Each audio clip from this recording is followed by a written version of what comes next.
Hi, my name is Hitesh, and most of my friends from US call me Hitesh. That's the way to remember my name. I am a YouTuber. That means I sometimes slips out the word subscribe here and there. I am also a traveler. I have traveled so far 22 countries and 8 are more planned this year. This helps me to think very creatively and open-minded.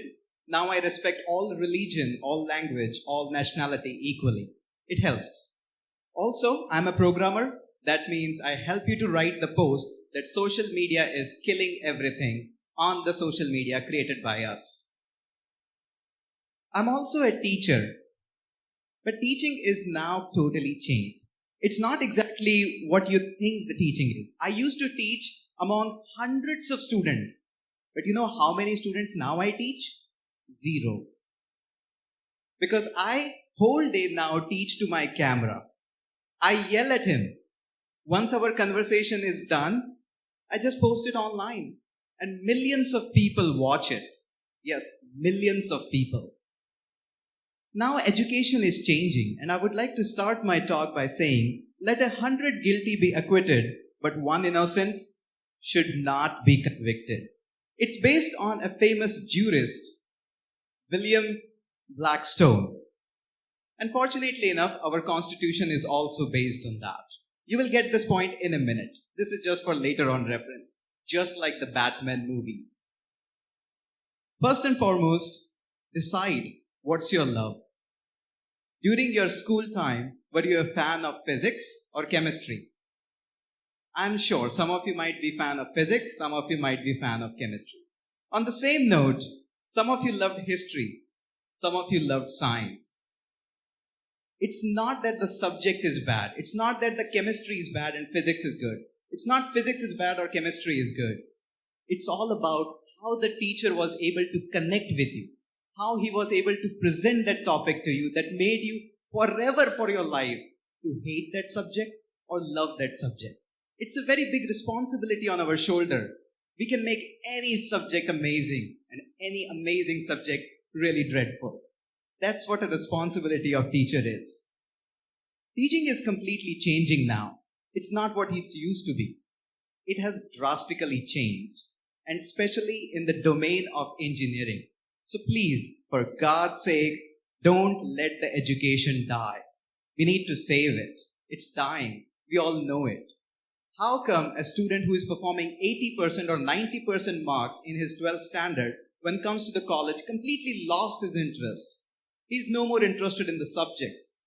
He's just chilling around. He's no more interested in study. Not that in his genetic he was not a hard worker. He is a hard worker. He's interested in all those amazing technology. He watches thousands of YouTube videos. But somehow when he goes into university, he's not that active. So please, for God's sake, save the education. And I'm not going to just say you that save it. I'm going to give you proper path so that you can apply these and can try to save education. I'm not making any reforms here, but these are some of my suggestions I want to bring on the table. The first one is change your 4-year curriculum of engineering to 3 years. That should be the first one because I have personally seen it. In some of the first semester of a variety of universities, they teach CPU is the brain of computer. Why is that the case? I never go to my mechanic and say, hey, my hard disk is crashing. Because I know engineering is a very specific domain. We are training these students for a very specific domain. So don't try to teach them everything. What they have taken the admission, try to be specific on that. Don't teach them thermodynamics and say tomorrow is your C exam.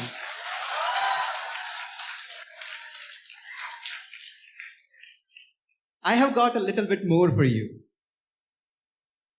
Give every teacher a teaching assistant.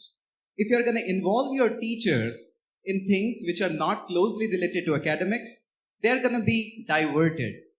The reason being, when you are introducing the teacher's TA, they can focus on their lectures. Because people think when a teacher walks into a stage, he can deliver the lecture. But it's not the case.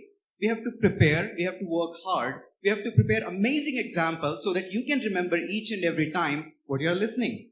And it takes time. So don't waste the valuable time of your teacher Instead, give them a teaching assistant so that they can check their exams, can prepare timetable, and can assist the lecturer to prepare the notes. That's my second opinion. Update subjects every 2 years. I know everybody of you have said once or twice in your single day that engineering curriculum is outdated. And it's a fact. And what I'm trying to say is, if you have time to update your piece every year, you definitely have time to update your curriculum every second year.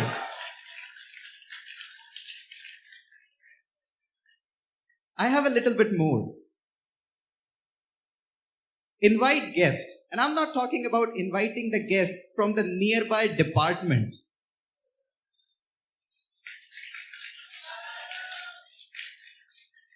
I'm asking to invite people who are amazing. Invite people from amazing companies like PayPal, Paytm, or invite somebody from military who can boost your enthusiasm to work harder.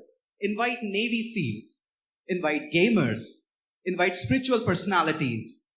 Invite people who can give you an idea and perspective. Invite travelers who can tell you that what you think about Turkey, it is not. It is very beautiful.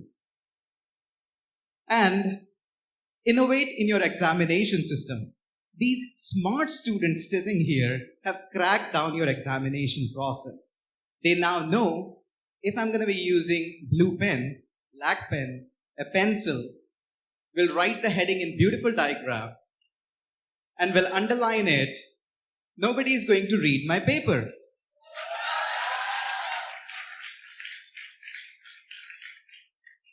So we need to innovate in our exam. Teachers should have the ability to guide you in the projects. And by the project, I don't mean to say that by the end of the semester, just take their project. No, you should be involved in every single step of creating those projects. And teachers should have liberty to pass those students just based on exams. And much more can be there. But I have got one more. And the most important one. I have a strong belief. If something is doing more harm, what it was intended to be create a great benefit, and if it is doing more harm, it is of no use. And what's such thing which everybody knows is the 75% attendance criteria.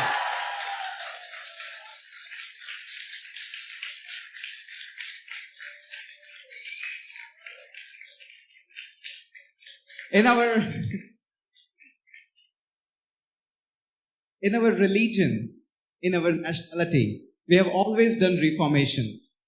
Our constitution see a lot of amendments. I should not go that much harsh, but I'm from a Hindu community and we had Sati Pratha. Completely bad. And we abolished that.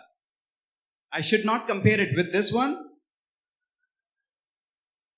But sometimes things do more harm than compared to they were meant to be good. I totally agree that you can say the point that how will student come to college? And my answer is, make your lectures more interesting.